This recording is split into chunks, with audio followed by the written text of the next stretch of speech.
Ovviamente Dani questo non metterlo.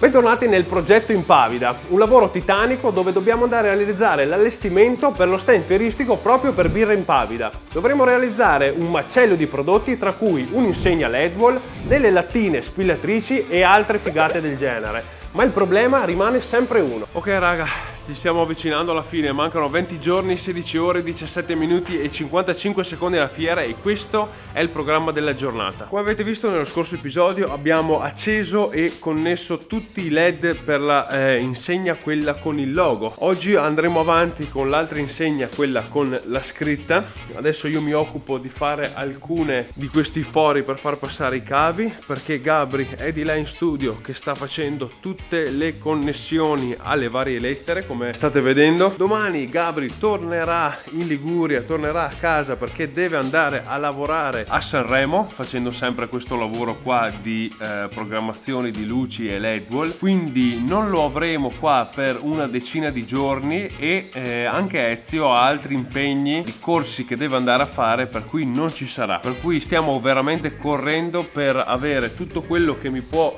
servire per continuare in autonomia. Quindi al di là di tutto, oggi è uscito già un nuovo video e comunque mi fa piacere che vi stanno piacendo molto questi videolini qua tipo vlog, ci sta alla grande. Continuiamo sull'insegna, dai va là, dai va là. L'altra cosa di cui mi dovrò occupare è proprio di colorare questo pannello qui, che non abbiamo ancora scelto bene il colore, ma devo andarlo a prendere nei prossimi giorni, dare il fondo e consegnarle questa settimana qua.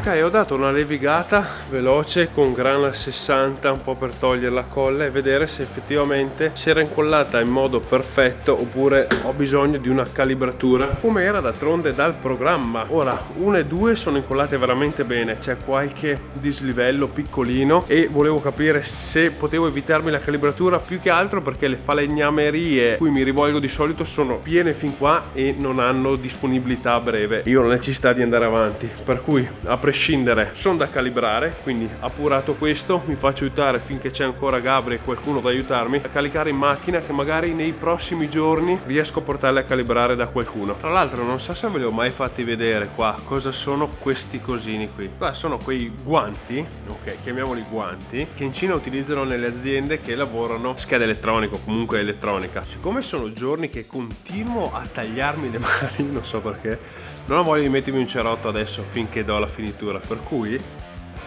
vado a mettere questo così anche su questo dito, fatalità.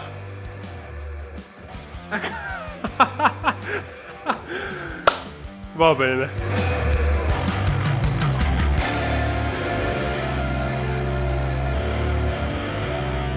Allora raga, la situazione pensavo che fosse un po' più semplice da dare a spruzzo, ma a quanto pare ho ancora molto da imparare per quanto riguarda la pittura a spruzzo. Ora, ignorantemente io sono andato a utilizzare la stessa pistola che utilizzo per le vernici acriliche, con ugello da 1,4 mi pare, anzi ve lo dico subito, ugello 1,7 addirittura, ma avendo diluito anche più del dovuto rispetto a quello che c'era scritto sulla confezione, c'è scritto pennello e rullo pronto all'uso. Per quanto riguarda la pittura a spruzzo, diluire del 10%, ho diluito molto più abbondantemente del 10%, ma la pittura non usciva. Ho fatto un po' di test sempre lì dietro, che è il mobile, quello che utilizzo un po' per capire i flussi e tutto. È venuta una merda, quindi ho preferito andare a rullo e fare sicuramente un ottimo lavoro. Alla fine, come state vedendo, il risultato non è male. Domani darò una seconda mano per poi dare anche un protettivo, il solito classico protettivo trasparente mio.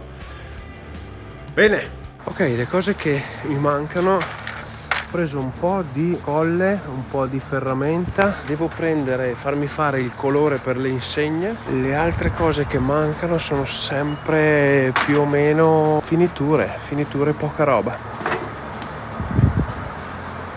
Ok, preso tutto, non penso di aver tempo di fare un giro e cercare se mi sono dimenticato qualcosa che non ho scritto sulla lista, perché non ho tempo, quindi torno a casa al volo e diamo sta finitura qua. Ok, quindi bottino da Bricoman è stato, vabbè, un po' di ferramenta che non c'entra ma mi serviva per un'altra roba. Di nuovo cementite, dello stucco, dell'altro stucco però questo qua che è leggero. Sono andato poi a comprare lo stucco, questo qua della Adler nero, se vi interessa quanto costa un chilo, 23 euro, quindi bicomponente nero, ancora epoxy.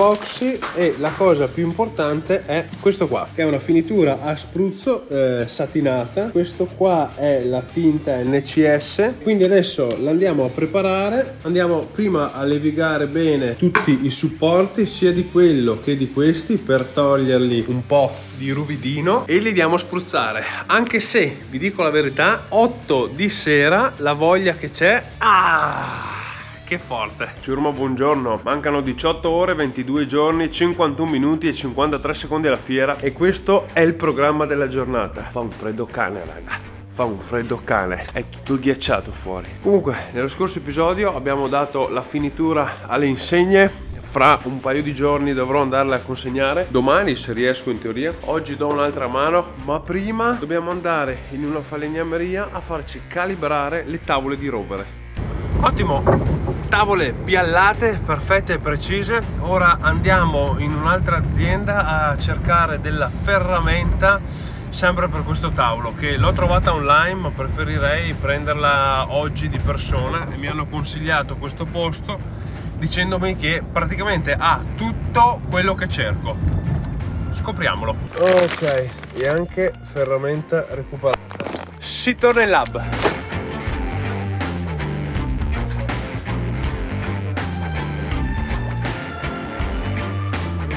Ottimo, allora come avete visto tavole calibrate, perfette e splendenti. Vi faccio vedere anche al volo la ferramenta che ho acquistato per fare quella giunzione che vi spiegavo della gamba, ovvero questa qua da mettere una gamba. Non faccio più il taglio a 45, metto una gamba dritta come sarà anche questa fatta in lamiera, però con una giunzione perno e barilotto della Confalonieri. Questa qui, a differenza del classico perno e barilotto, ha un sistema molto più massiccio, molto più grosso. Quando tu vai a tirarlo non fa più quel mezzo giro da prendere il gancetto e tirarlo, ma tira forte, perché dentro ha una vite che abbassa il perno fino a tirarlo a stecca. Non faremo oggi ovviamente il lavoro di questa ferramenta perché, come vi dicevo, già da questa settimana la priorità ce l'hanno le insegne. Devo riuscire a consegnare quella rotonda e i gancetti portalattina massimo domani, quindi adesso, prima di passare al computer a fare alcuni lavori, diamo la seconda mano di finitura, che non è venuta niente male. Perfetto, anche la seconda mano è stata data, ormai l'ho data oggi pomeriggio, sono passate diverse ore e qua il supporto è bello che asciutto. L'ultima parte di questa giornata quantomeno è dare la finitura. La finitura che darò è semplicissima ed è scontata, perché ormai, come vi ho già detto, è la finitura della vita. E daremo non questa qui della Adler che è super mega bella, ma questa qua che è strato mega bella, per cui preparo, finitura spruzzo e poi anche per oggi è fatta. Ok,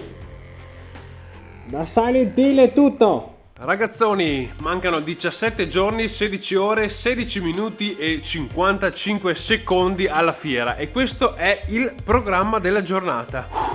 Manca 2 settimane praticamente, raga, e c'è un botto di roba da fare ancora. Un botto! Allora, come abbiamo visto nello scorso episodio, ho portato a calibrare la tavola, quindi è pronta. Stamattina ho finito di preparare i file da mandare all'azienda per tagliarci a laser la lamiera per fare la gamba, quindi anche quella lì è partita. La ferramenta invece per unire le due parti è pronta, per cui questo, finite le insegne, sarà la prossima cosa in cui ci do a tuono. Nello scorso episodio abbiamo visto che ho dato la finitura color questo grigetto chiaro e la finitura protettiva trasparente.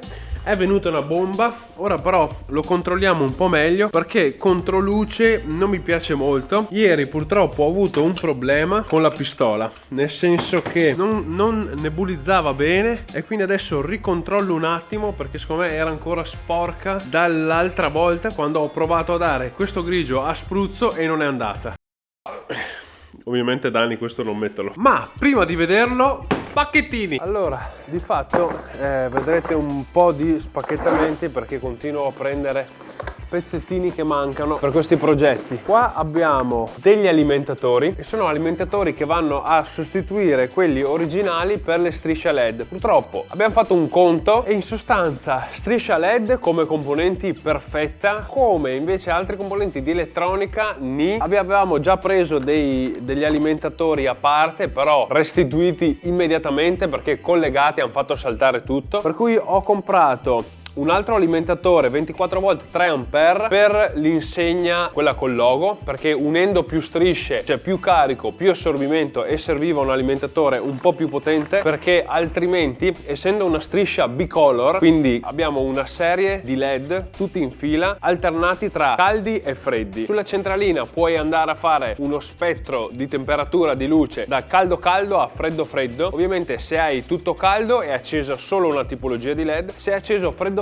hai un'altra tipologia di LED. Se tu fai una luce neutra o un misto, sono accese tutte, quindi nel momento in cui uno va a fare luce neutra, l'assorbimento di quelle strisce LED è più alto del doppio rispetto a tutto caldo o tutto freddo. L'alimentatore in dotazione non era abbastanza potente, vedevi che non reggeva bene. Questo ha fatto sì che abbiamo fatto delle ricerche, preso quindi un alimentatore da 24 volt 3 ampere per l'insegna rotonda e un altro qua 24 volt 6 ampere, quindi un totale di 150 watt per l'insegna questa qua più grande, e questi senza ombra di dubbio è una roba che serviva.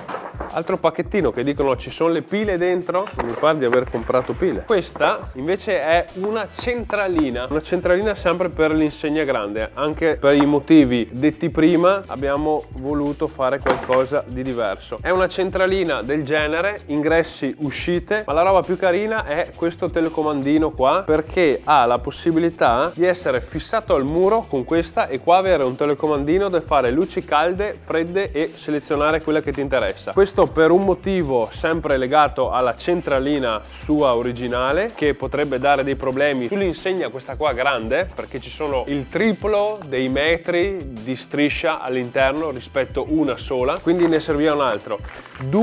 Avevamo paura che a utilizzare due centraline identiche che utilizzano lo stesso telecomando, utilizzandole tutte e due, avendo fatto delle prove, i telecomandi non vanno in conflitto, ma se vuoi cambiare la temperatura a una cambia anche sull'altro, perché sono telecomandi radiofrequenze. Qua c'è qualcosa in teoria invece di molto utile e che non ce n'è mai abbastanza, lo state vedendo ormai in quasi tutti i pacchetti, e parliamo di filamenti raga, ne stiamo consumando veramente decine di chili. Ok, mi vedete qua al buio, ho sistemato la pistola, alla fine non l'avevo smontata l'ultima volta per pulire, perché di solito appunto pulisco sempre col diluente spruzzando un po', ma avendo usato un altro supporto di vernice che è all'acqua si è incicciolato tutto dentro purtroppo. Adesso pulita, fatto già una prova, funziona. Ora ho posizionato là tutta questa situazione, già di nuovo levigata, luce che spara dal fianco perché così riesco a vedere bene dove ho depositato la finitura. Faccio prima quella che è la più importante, poi passerò alle altre due.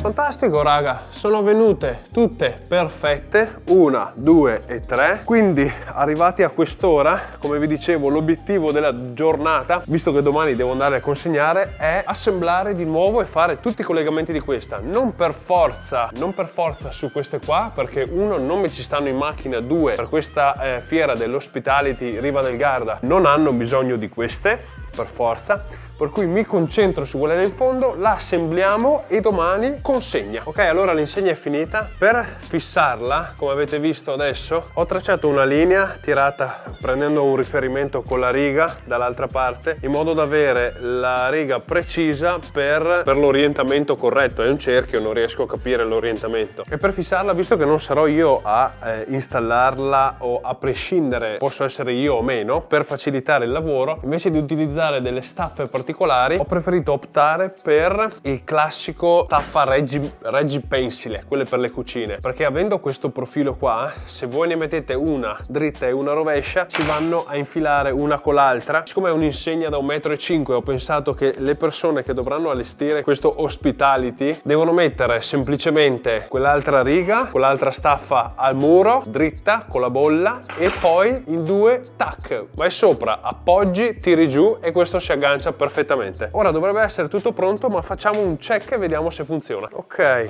allora, alimentatore ce l'abbiamo. Alimentatore collegato, questo è il dritto, per cui è così. Telecomandino ce l'abbiamo, insegna, oh, è già accesa? Che spettacolarità! Può fare tutti i colori, piano, tutti i colori, non è RGB, tutte le temperature colori. Da 2,7 ci sono 6 controlli preimpostati, da 2,7 a 6,5, ma ci sono anche le freccette che raddoppiano tipologie di temperatura colore. Beh, io non la vedo da lì, mi sembra una figata, mi sembra una fottuta figata. Molto bene! Beh raga, che figata, sta insegna qua è venuta proprio una spettacolarità, se si dice. Adesso la lascio qui, domani mattina devo fare gli ultimi aggiustamenti, impacchettarla col pluriball e dopo pranzo si parte direzione Riva del Garda a consegnare.